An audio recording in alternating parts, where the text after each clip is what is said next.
There are so many utensils at the thrift store that I decided to grab a handful for this fun summer project. To use the utensils for this project, I gave them a good cleaning with some soap and water, and then I pulled out my Dremel to cut them up. I also cut anything small like the utensils over my sink so that I can immediately cool the pieces down with some cold water. Now that the pieces are all cut, cooled down, and dry, it's time to start gluing them together.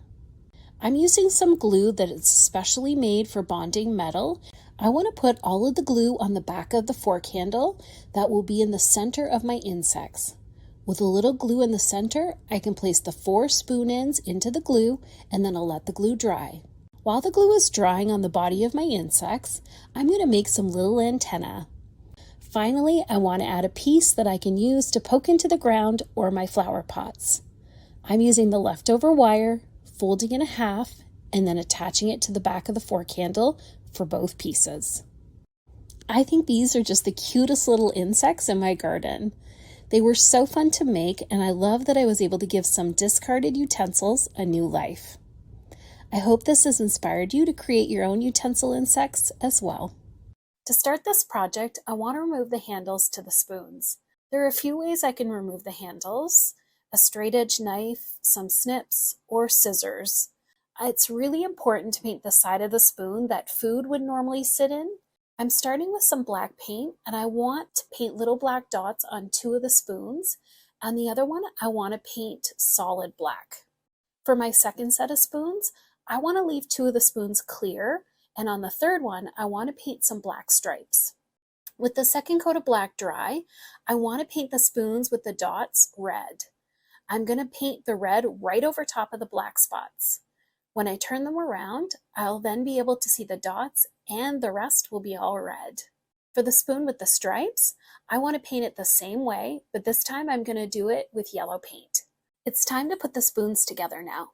I'm going to use my hot glue gun with a little glue to keep them together. To make the faces for my little cuties, I'm going to use a small piece of black pipe cleaner. Now that I have it shaped, I can just glue it right over the ends of the spoon and it'll cover that up as well. I'm going to put a dab of glue on the underside of the middle spoon, and then I want to put a skewer into it while it dries. The skewers are going to allow me to stick these into my plants as if the little bugs were flying around. I love how adorable these are in my plants and how fun they look. Save a few of your flower pots this summer to make this adorable garden friend. To start this project, I want to paint the large saucer green. I also want to cover the 4 small clay pots in the same green paint. I'm making sure to cover all of the exposed areas with the paint. Now that the paint is dry, I want to add some spots.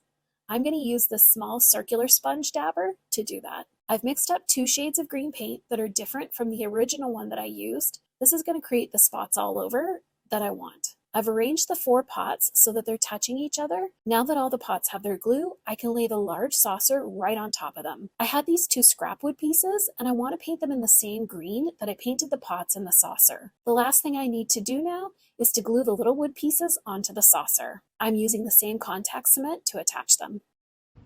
My new turtle friend is so adorable and it's the perfect little riser to hold a plant. I hope this has inspired you to make a cute little animal with your leftover pots as well. For this project, I grabbed 3 pieces of plastic from my recycle bin. I chose pieces that had a nice flat part to them. I want to trim off all the edges on each piece. I went ahead and printed off 3 little summery creatures that I like the shape of. And now I want to tape them to the back of the plastic pieces. With my black paint, I want to outline each picture now. I'm not going to worry about the details, just the general outline. I love this stained glass paint for outlining. If it blobs at all, it's easy to correct and wipe off any excess. To make these sweeties transparent, I want to mix some Mod Podge with a little bit of paint. I've chosen 4 colors I want to use and I'll mix each one until they're fully incorporated into the Mod Podge. I'm going to start with the dragonfly and use a small artist's brush to paint 2 of the wings with the green paint and Mod Podge mixture. For the butterfly, I'm going to paint the entire outline in with the pink mixture. I don't want it to be too thick, but I do want to make sure that the entire surface inside of the black line is covered. To make the wings extra special, I want to place a little dried and pressed purple flour into the mixture. For the little snail, I want to use the yellow mixture. I'm going to start by getting the surface completely covered, and now I want to use my paintbrush to make the swirl pattern on its shell. I want to fill the main part of its shell with dried and pressed flowers. I'm going to use a variety of shapes and colors to fill it in. Now I can remove the papers I attached to the backs and trim off all the excess plastic. I'm going to need some really small scissors to get into all of the little details. The last thing I want to do for my little plant stakes is to add some skewers to the back of them. I can use some hot glue to hold the skewer in place, and then they're ready to go. I love how cute these are and that I was able to make them from things in my recycle bin. I hope this has inspired you to hit up your recycle bin as well and see what you can make. You're going to need 4 tiny pots. Mine are 2 inches, a medium pot, and a large pot. You're also going to need a saucer. I cleaned them up, pulled off the price tags, and now I'm going to paint them. I'm using a white chalk paint. It absorbs nicely and dries quickly. Once all the pots are painted and everything is dry, I'm going to start drawing on some details. I'm going to turn these into cows. So I need to make the spots for the cows. And I'm just going to draw those in with a pencil and then paint on some brown paint. You can freehand this, you can get creative and really do whatever you want with these spots.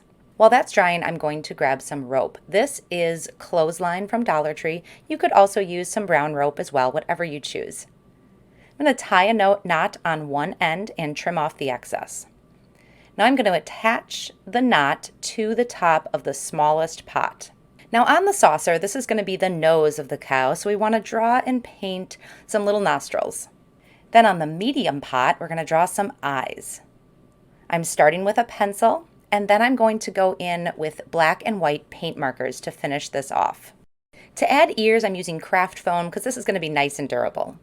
Now we can start putting this together. So I'm using that really strong craft glue again. This is just like an E6000. It's going to hold everything together and keep it secure. And then on the back, I'm going to glue on the ears. For the arms and legs, I'm going to thread the rope through the whole of the body, tie it into a knot, and use some glue to secure it. And then for the legs, I'm going to glue them to the inside of the bottom. Finally, for the head, I'm going to put this in place and glue it and put something heavy on it to hold it in place. If you want to keep these outside, be sure to spray everything with a waterproof sealer beforehand. Otherwise, these are going to hold up just fine inside.